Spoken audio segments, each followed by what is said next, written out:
15ই জুলাই আমরা দেখলাম যে ঢাকা বিশ্ববিদ্যালয়ের নারী শিক্ষার্থীদেরকে টার্গেট করা হলো। সেদিনে সেই কর্মসূচি, সেই বক্তব্যের প্রতিবাদ, শেখ হাসিনার বক্তব্যের প্রতিবাদের যে সমাবেশ ছিল, সেখানে নারী শিক্ষার্থীদেরকে ব্যাপকভাবে আক্রমণ করা হলো, নির্যাতন করা হলো, আহত করা হলো। ঢাকা মেডিকেলে শত শত শিক্ষার্থী সেদিন আহত হয়েছিল, নারী পুরুষ নির্বিশেষে। এবং সেই দৃশ্য সারা বাংলাদেশের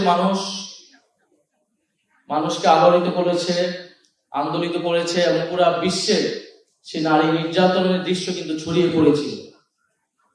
এবং সেই 14 এবং 15ই জুলাই সেই নারীদের এই অগ্রযাত্রা কারণেই এই আন্দোলন গণ অভ্যুত্থানের দিকে ধাবিত হয়।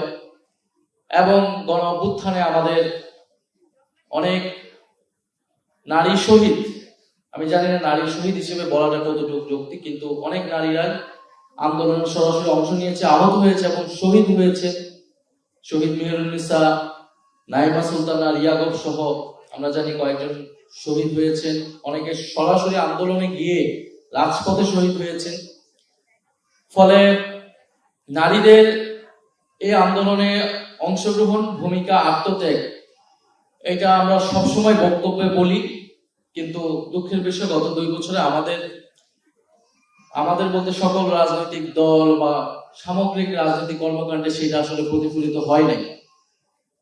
আমরা জুলাই গণ অভ্যুত্থানে শুধু 14 বা 15 জুলাই না, আমরা কিন্তু শুরু থেকেই এই আন্দোলনে নারীদের একটা ব্যাপক অংশগ্রহণ ছিল। যদিও নারী কোটা বিরুদ্ধে গিয়ে সে সময় বিশ্ববিদ্যালয়ের মেয়েরা সমস্ত কোটার ব্যবস্থার বিরুদ্ধে কথা বলেছে বা যৌক্তিক সংস্কারের কথা বলেছে।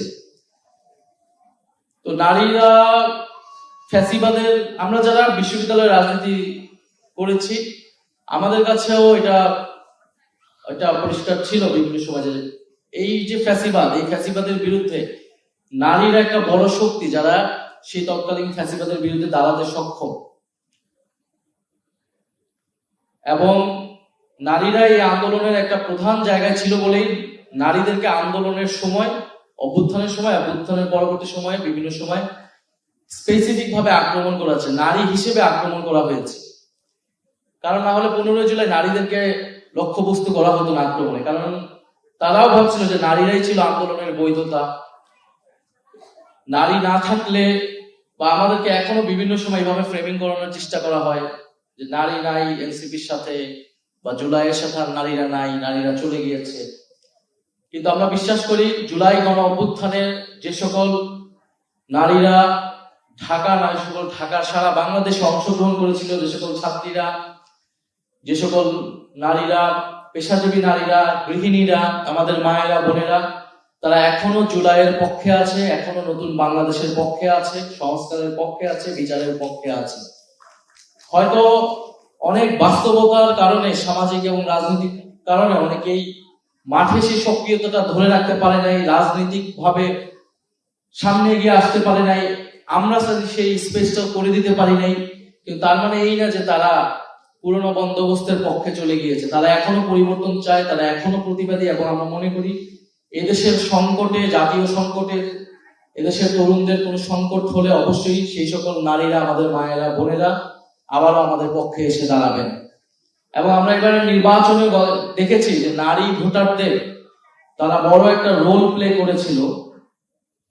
সরকারি দল বলেন, বিরোধী দল বলেন, সবারই কিন্তু নারী ভোটারদেরকে নিজেদের পক্ষে নেওয়ার একটা প্রচেষ্টা ছিল। ফলে নারীরা বাংলাদেশে এখন আগের যে কোনো সময় তুলনায় এখন অনেক গুরুত্বপূর্ণ, তাদের মতামত, তাদের সিদ্ধান্ত। এবং আমরা জাতীয় নাগরিক পার্টি এনসিপির জায়গা থেকেও সেই চেষ্টা আমরা করছি, করে যাব। নারী শক্তির প্রতি আমাদের প্রত্যাশা থাকবে যে জুলাইয়ের যে নারী শক্তিরা ছিল তাদেরকে ঐক্যবদ্ধ করা, তাদের রাজনৈতিক সুরক্ষা এবং সামাজিক সুরক্ষা নিশ্চিত করা। কারণ আমরা দেখেছি জুলাই গণ অভ্যুত্থানের পরবর্তী সময় যে নারীরা যে বিভিন্ন আক্রমণের শিকার হয়েছে, সাইবার বুলিং এর শিকার হয়েছে, ফ্যাসিস্টদের দ্বারা শিকার হয়েছে, কখনো কখনো নিজ দলের সহকর্মীদের দ্বারা শিকার হয়েছে, প্রতিপক্ষ বা প্রতিদ্বন্দ্বী রাজনৈতিক দলের দ্বারা নারীরা শিকার হয়েছে বা শিকার হয়ে যাচ্ছে ক্রমশ। তো এই জায়গায় সোশ্যাল মিডিয়া বা সাইবার বুলিং এর ক্ষেত্রে সরকারের প্রতি আমাদের আহ্বান থাকবে আমরা দেখছি যে নতুন আইন করছে, তো সেইখানে যাতে এই সংবেদনশীলতা রাখা হয় নারীদের, এবং নারীরা যেই দলেরই হোক যেই মতেরই হোক না কেন, আমরা যাতে তাদেরকে তাদের নারী হিসেবে তাদেরকে বিরোধিতা করার জন্য আমরা তাদের চরিত্র হনন বা এই ধরনের কাজ থেকে বিরত থাকি, এবং যারা এই কাজগুলো করে তাদেরকে আমরা প্রতিহত করি। আমরা নারীদের যেটা দক্ষতা বা ক্ষমতায়ন, নারী শিক্ষার বিস্তার, সেটা নিয়ে আমরা আমাদের এনসিপির ইস্তেহারও আমরা লিখেছিলাম নারীদের উচ্চশিক্ষার জন্য সরকারের আরো ভর্তুকি দেওয়া প্রয়োজন।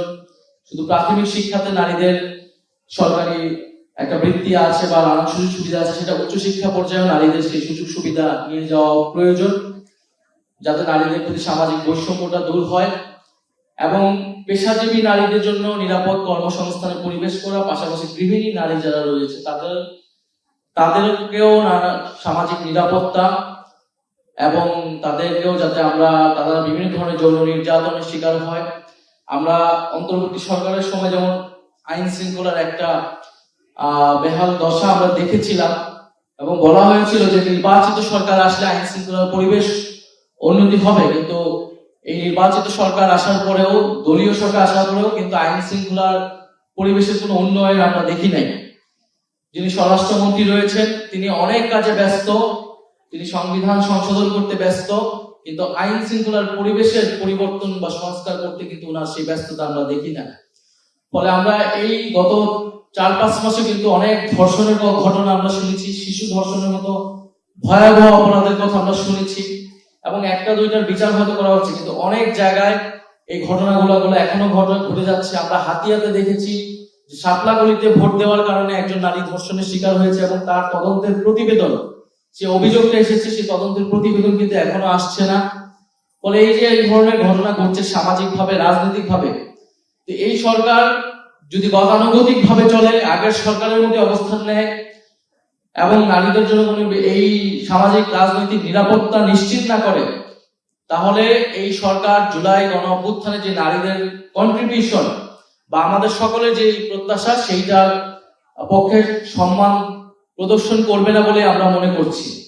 ফলে আমাদের আহ্বান থাকবে সরকারের প্রতি যে অবিলম্বে সংস্কার প্রক্রিয়া বাস্তবায়ন করা, জুলাই সনদ বাস্তবায়ন করা, এবং সংবিধান সংশোধনের মাধ্যমে নয়, সংবিধান সংস্কার পরিষদের মাধ্যমে এই সংস্কার বাস্তবায়ন করতে হবে। অন্তর্বর্তী সরকারের সময় আমরা দেখেছিলাম শুধুমাত্র এই 5-6টা সংস্কার নয়, নারী কমিশন হয়েছিল, শ্রম কমিশন হয়েছিল, মিডিয়া কমিশন হয়েছিল, সেই কমিশনগুলোর কোনো রিপোর্ট এলে কিন্তু আমরা কোনো কিছু পাইনি। সেই কমিশনগুলোর পক্ষে বিপক্ষে অনেক ধরনের মতামত থাকতে পারে, কিন্তু কমিশন করার মানেটা ছিল যে এই বিষয়টা নিয়ে আমাদের কিছু প্রস্তাবনা আমাদেরকে লাগবে, তো সেই প্রস্তাবনাগুলো যাচাই বাছাইয়ের মাধ্যমে আমাদেরকে সেই সুপারিশগুলা যাচাই বাস্তবের মাধ্যমে প্রয়োজনে আরো আলোচনা করে সেগুলো আমাদেরকে বাস্তবায়ন করা প্রয়োজন।